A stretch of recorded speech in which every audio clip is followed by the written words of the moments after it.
अस्सलाम वालेकुम। आज का जो हमारा टॉपिक है वो है श्रोडिंजर टाइम इंडिपेंडेंट इक्वेशन। इससे पहले हमने श्रोडिंजर टाइम डिपेंडेंट इक्वेशन के बारे में पढ़ा था, ठीक है। तो आज हमने क्या करना है, Schrödinger time independent wave equation को स्टडी करना है, ठीक है। तो इसके लिए मैंने मैथमेटिकल फॉर्म लिखी है। सबसे पहले ये है -h line square over 2m, और ये पूरी मैथमेटिकल इक्वेशन ये है हमारे पास टाइम डिपेंडेंट इक्वेशन, ठीक है। तो इसी टाइम डिपेंडेंट इक्वेशन को हमने बेस बनाते हुए आगे चलना है और इसको टाइम इंडिपेंडेंट इक्वेशन को प्रूव करना है, ठीक है। तो हमारे पास यहाँ पर ये जो फंक्शन है साई ऑफ एक्स टी, ये एक हमारे पास वेव फंक्शन है, ठीक है। तो इस वेव फंक्शन को हमने क्या करना है, method of separation of variable लगाकर इसको दो कोऑर्डिनेट सिस्टम में चेंज कर देना है। दो कोऑर्डिनेट्स यानी कि हमारे पास जो साई है वो डिपेंड कर रहा है एक्स और टी पर। तो हमने इसको साई ऑफ एक्स अलहदा करना है और फाई ऑफ टी अलहदा करना है। ये क्यों करेंगे, क्योंकि हम जानते हैं कि ये जो हमारे पास मैथमेटिकल फॉर्म है, ये वाली इक्वेशन, ये एक पार्शियल डिफरेंशियल इक्वेशन है। इस पार्शियल डिफरेंशियल इक्वेशन को हम by method of separation of variable से ऑर्डिनरी डिफरेंशियल इक्वेशन में चेंज कर देंगे और फिर इसको सॉल्व कर लेंगे, ठीक है। तो सबसे पहले हमने क्या करना है, इस function psi of x T को हमने क्या कर देना है, चेंज कर देना है साई ऑफ एक्स और फाई ऑफ टी में। क्या करना है, साई ऑफ एक्स टी को हमने चेंज किया साई ऑफ एक्स और फाई ऑफ टी।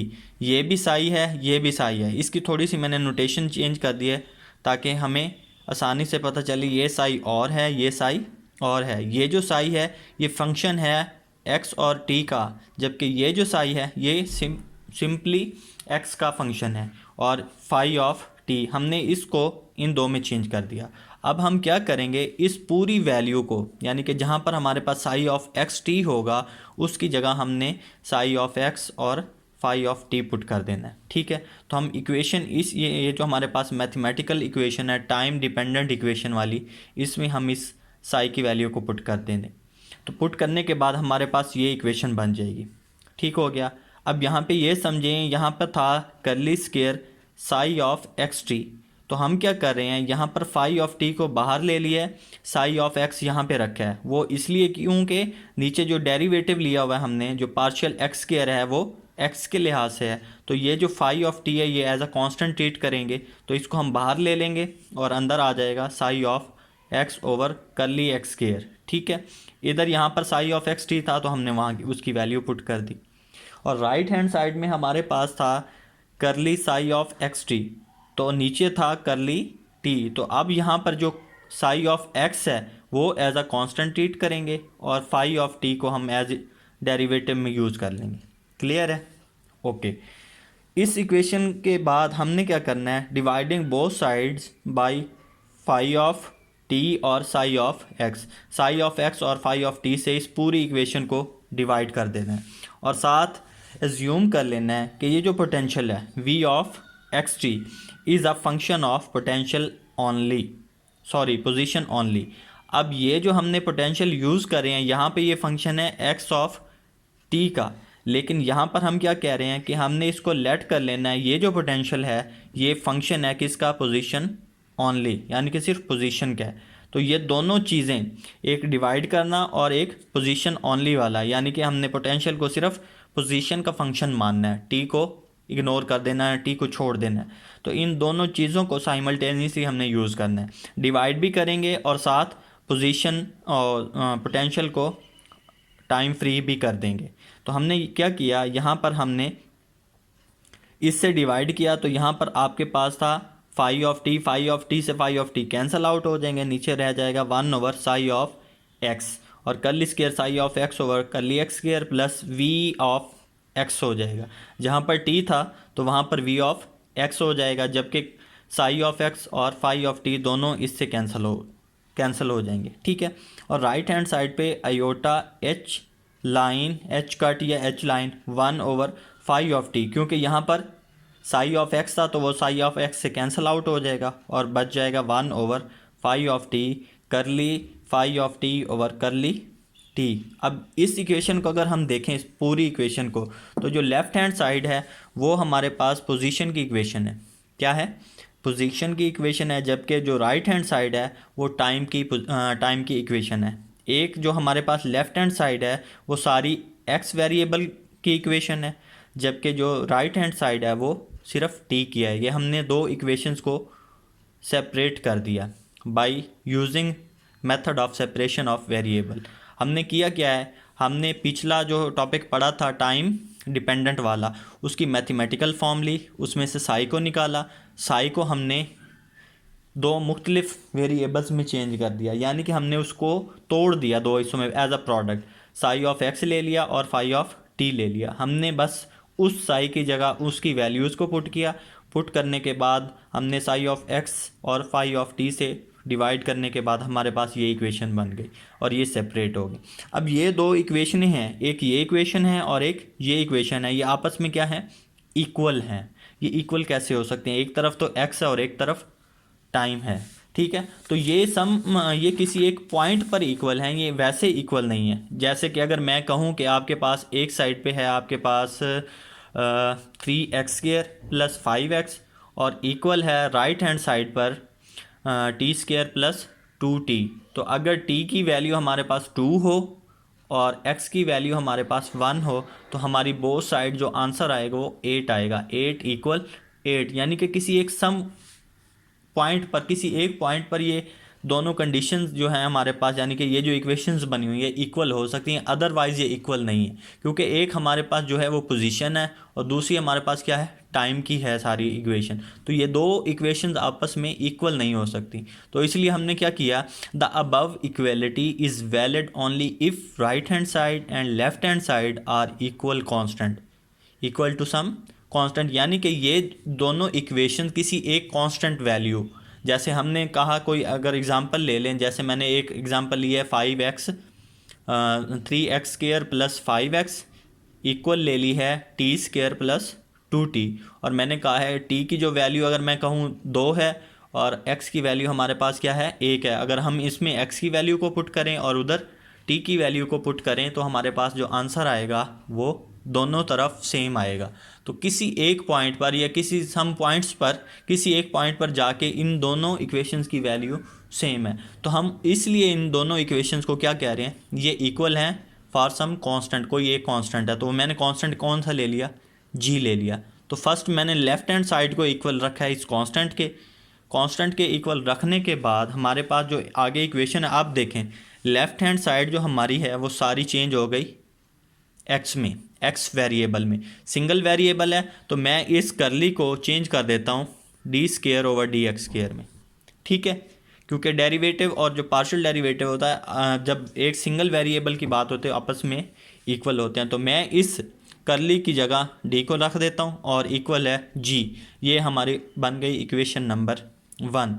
अब इसी तरह जो हमारे पास राइट हैंड साइड वाली इक्वेशन थी टी वेरिएबल के लिहाज से, तो उसको भी मैंने जी के इक्वल जी रख दिया, ठीक है। तो ये हमारी इक्वेशन नंबर 1 एक एक्स के लिहाज से इक्वेशन बन गई और एक हमारी बन गई टी के लिहाज से। अब हमने इक्वेशन नंबर 2 को सॉल्व करना है और इस जी की वैल्यू को फाइंड करना है, और इस जी की वैल्यू को फाइंड करके हमने इक्वेशन नंबर 1 में पुट करना है, और 1 में पुट करने के बाद हमारे पास टाइम इंडिपेंडेंट इक्वेशन आ जाएगी, ठीक है।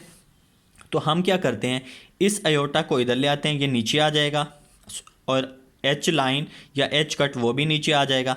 फाई ऑफ टी क्या होगा, वो ऊपर चला जाएगा। क्लियर है। तो ये आपके पास पीछे बच जाएगा d(φ)(t)/dt equal minus iota g/h cut.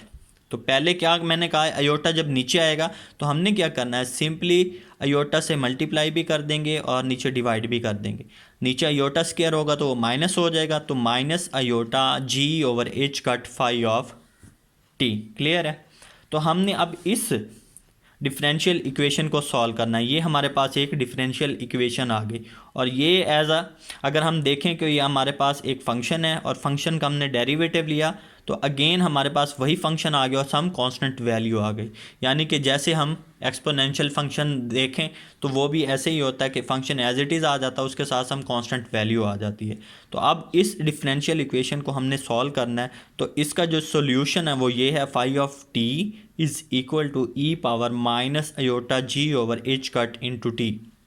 Clear है। Phi of t is equal to e power minus iota g over h cut into t. तो इसको हम इस तरह भी लिख सकते हैं, cos of g over h cut t minus iota sine g over h cut into t. तो ये अगर देखें, ये एक हमारे पास पीरियोडिक टर्म है जो आफ्टर सम टाइम अपने आप को रिपीट करती रहती है। तो ये एक इमेजिनरी टर्म है, इसको इग्नोर कर दें क्योंकि ये तो रिपीट करेंगे, तो ये एक रियल टर्म है, ठीक है। तो इसको देखें, ये जो हमारी टर्म है ये अपने आप को आफ्टर सम टाइम रिपीट करती है। क्या करती है? बार बार रिपीट करती रहती है। और यहाँ से देखें अगर हम, तो ये जी ओवर एच कट ये क्या है हमारे पास? ये है एंगुलर फ्रीक्वेंसी। अगर हम पुरानी जो हमने इक्वेशन पढ़ी थी या हमने एक वेव फंक्शन लिया हुआ था, अगर वो इक्वेशन देखें तो हमने एक वेव ली थी, psi of x is equal to A cos omega t, ऐसे ही था ना, ए कॉज ओमेगा टी। तो उसमें वो जो ओमेगा था वो क्या था? एंगुलर फ्रीक्वेंसी थी। तो यहाँ पर क्या है? ये कॉज ओमेगा टी ही है। तो ये ओमेगा इक्वल हो जाएगा, किसके इक्वल हो जाएगा? हम कह देंगे कि ये ओमेगा जो है वो एक एंगुलर फ्रीक्वेंसी है। तो वो एंगुलर फ्रीक्वेंसी हमारे पास इक्वल होती है जी ओवर एच। क्यों? क्योंकि यहाँ पर जो हमारी वैल्यू हमने ली हुई है वो है जी ओवर एच कट। तो हम क्या करेंगे, इसको ओमेगा के इक्वल रख देंगे क्योंकि हम जानते हैं ये एक वेव है और वेव यहाँ पर क्या किसको रिप्रेजेंट करती है? यहाँ पर ये ओमेगा को रिप्रेजेंट करती है। और ओमेगा क्या होता है? Angular frequency. तो हम जी ओवर एच कट को रखेंगे इक्वल ओमेगा के, और ओमेगा की वैल्यू हम जानते हैं वो क्या होती है? 2 pi nu is equal to g over h cut. क्या? G over h cut. और एच कट हमारे पास होता है h by 2 pi. H cut हमारे पास क्या होता है? h by 2 pi. तो हम एच कैट की वैल्यू यहाँ पे पुट करेंगे, वो है h बाई 2 पाई। तो 2 पाई ऊपर जाके मल्टीप्लाई हो जाएगा और इक्वेशन हमारे पास आ जाएगी h nu is equal to g. और h nu is equal to e होता है, वो क्या है हमारे पास? Planck's law. क्या है हमारे पास? Planck's law. तो हम यहाँ पे क्या कह सकते हैं? Here G represents the total energy of the particle. ये जी क्या है? ये total energy of the particle है। तो हमने क्या करना है? सिंपली इस जी को इक्वल ई लिख देना है, पुट इन 1। अब इस ई को पुट कर देना है इक्वेशन नंबर 1 में, यानी कि हमने इस जी की वैल्यू फाइंड की जो कि हमारे पास आई है ई, और इस ई को हमने पुट कर देना है इक्वेशन नंबर 1 में। जब पुट करेंगे तो वहाँ पर जी की जगह हमने सिंपली ई लिख देना है।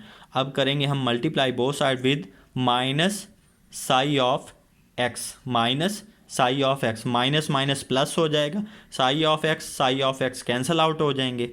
इधर वी ऑफ एक्स है, पॉजिटिव है, तो माइनस से जब मल्टीप्लाई हो जाएगा, minus we of x psi of x is equal to minus E psi of x हो जाएगा। क्लियर? ये लेके जाएं लेफ्ट हैंड साइड पे, minus E psi of x को जब आप लेफ्ट हैंड साइड पे ले जाएंगे तो साई ऑफ एक्स कॉमन आ जाएगा, e minus v psi of x is equal to 0। और ये हमारे पास इक्वेशन आ गई time independent Schrodinger wave equation. इससे पहले हमने टाइम डिपेंडेंट पढ़ी थी। अब यहाँ पे आप देख सकते हैं कि ये जो हमारे पास इक्वेशन है यहाँ पर टाइम मौजूद नहीं है। तो ये क्या है? Time independent Schrodinger wave equation है। और अगर 3 डायमेंशनल करना तो आप सिंपली जस्ट यहाँ पे क्या कर सकते हैं? Del square psi plus e minus we of psi is equal to 0। Okay, अल्लाह हाफिज़।